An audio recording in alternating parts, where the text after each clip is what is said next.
You're impossibly fast and strong. You gotta give me some answers. I'd rather hear your theories.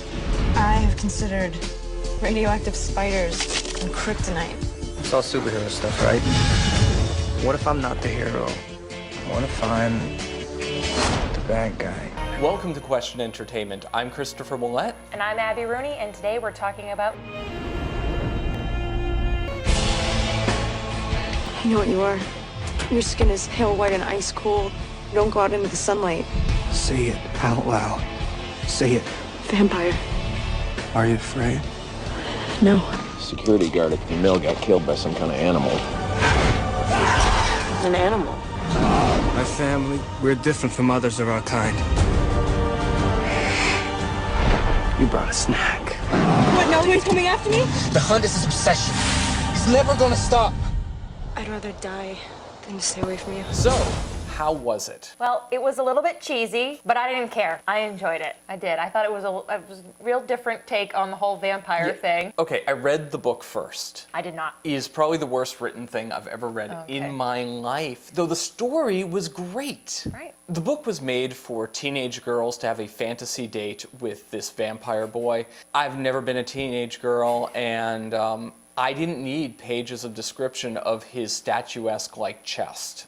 As far as this movie, I'm totally with Abby this time. It looks like an indie schlock horror. That's the feel of the shots, that's the feel of the footage, that's the feel of the graininess of the stock even. It just has this, okay, relax, this is gonna be silly, there's gonna be no heavy mental lifting, enjoy it. And I did. They took out almost all the storytelling problems in the book. All the really nutso over-the-top girly stuff all got put into one little scene where they run up a mountain, and they got it all out. All the little girls got to gush. It wasn't that painful. That's really what I liked. It was fun. Yeah. My favorite line in the whole movie, you're about to walk into a house full of vampires and you're worried about whether or not they'll like you. Perfect. Yeah, and I have been a teenage girl, and I thought they really did actually have a good handle on teenagers. Yeah. The way that they talk, the way that they act. Yes. They just got it. It was a fun, well-done film. It's not the greatest thing, but it's well worth watching and entertaining. I also am a huge fan of Dracula, the book. One of the best books I've ever read in my life. You should pause this video and read it and then get back to us. That's how good it is. I've watched a lot of vampire movies because of that, and only one other time was I not sorely disappointed. This one was really good and had some fun references. There is a nightmare scene that I enjoyed where Edward Cullen, our head stud boy vampire, is wearing a long cape and he's doing the whole Dracula Bela Lugosi thing. There's even one shot from the movie Nosferatu, which is the first vampire film. It's silent, 1920. There's a link. When reading the book, I thought it should have been Logan from the last couple seasons of the Gilmore Girls. I thought that should have been Edward, and that really was Edward in the book. In the movie, they went for this other guy, which when I saw the posters, I'm just like, he doesn't look like Edward. But the movie, it really worked, and he really is supposed to look like James Dean. Like, he was alive then. And he held on to the coolness of the 1950s. Is it good for kids? This is definitely a movie for teenagers. There's actually nothing terribly graphic about it, no. Even though, there's some action and stuff, but there's no seriously graphic violence, not a ton of foul language. There's a lot of sensuality in the movie, but the two main characters don't ever actually do anything more than kiss.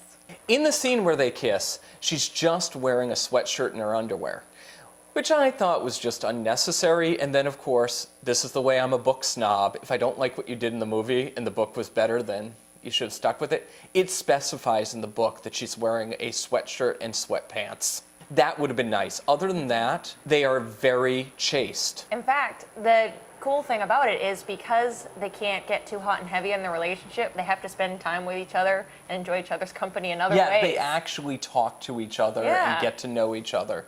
The odd dichotomy with Twilight is where teen girls are moving on from youthful Zac Efron and Harry Potter obsessions into Edward lust. The actual movie and the actual book emphasize abstinence, personal respect. I think one of the things I really like about this movie is the symbolism of the vampire.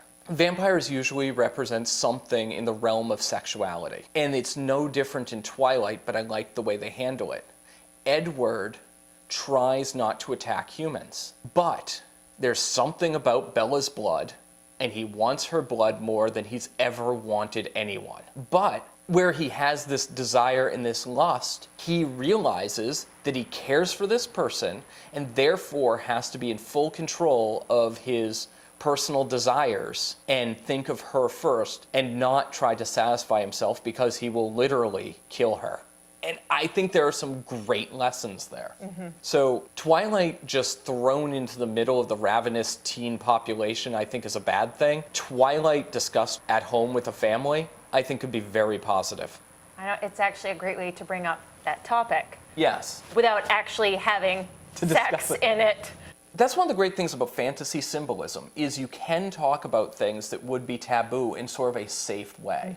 And they do a very good job with this. Unfortunately, where the book had absolutely no cussing, two minor characters do take the Lord's name in vain. And the one thing that bothered me about the movie is when going dress shopping for prom dresses, one character specifies she likes a dress because of the way it emphasizes her chest, which at the time is kind of shown as stupid. But then it really bugged me when they get to the prom and Bella gives her the thumbs up because it really does emphasize her chest well. How about spiritual issues? There's just so much to talk about this. I It's a know. silly little movie with a ton to talk about. Yeah. First of all, Stephenie Meyer, who wrote Twilight the book, is a Mormon. And from what I've read about her, she does not put Mormon characters in her writing, but there's nothing in it that goes against Mormon standards. Therefore, premarital sex is not going to be glorified. The positive characters are not going to be doing immoral things. Top of that, they're not going to be drinking soda, which is kind of funny. But like Napoleon Dynamite, the Mormonism seems to have cut down on the cussing, but then the only religion we see is actually Christianity, where Pedro was a Catholic who prayed. In Twilight the book, it points out that Edward's family, the grandfather was actually a pastor. Edward himself is a creationist and explains how he thinks vampires fit into the creation in a very positive way. There's a few little blips of really great pro-God, pro-Christian things in the book that got cut from the movie, which is too bad. Though with that, there's no negative spirituality that replaced that in the movie. So where the movie's safe, the painfully poorly written book has some really great things about God. Yeah, it would have been great, but no. Yeah, you're right. There are Airbender. so many different spiritual symbolisms and tie-ins that you can use with vampires. I mean, oh my goodness, the vampire topic. I mean, endless possibilities there. You're right, and they didn't really include a lot of that stuff. It really got left out. It is more in the book, and the symbolism is there, so you can talk about it, but it's not forced upon it, so somebody watching the movie passively isn't going to get it. What's our recommendation? I'd say it's worth a watch. I think teenagers are really going to enjoy it, but also I would say parents, either watch it with your kids or just watch it. Parents, youth workers, take advantage of all the things that there is to talk about. Yeah, if you're a youth pastor and you haven't seen this movie, You need to. Thanks for watching. on YouTube, please click subscribe. On our blog, please click the RSS feed. Okay, the one thing that makes me sad about Twilight is it's out and my teenage vampire movie is still in script form. Actually, a lot of the things that I liked about this movie were the things that I liked about your movie. Thank and you. I thought, and your movie was written before this ever even came out. It was so funny because there were things that either reminded me or the things that I liked about some of the interactions with the teenagers and some of the vampires. Like, I was just like reminding me of a movie that hasn't even been made yet. So if you'd like to see the pro-Christian Napoleon Dynamite meets Twilight, contact me about becoming a producer. You're impossibly fast and strong. You gotta give me some answers. I'd rather hear your theories. I have considered radioactive spiders and kryptonite. It's all superhero stuff, right? What if I'm not the hero? What if I'm the bad guy? You know what you are.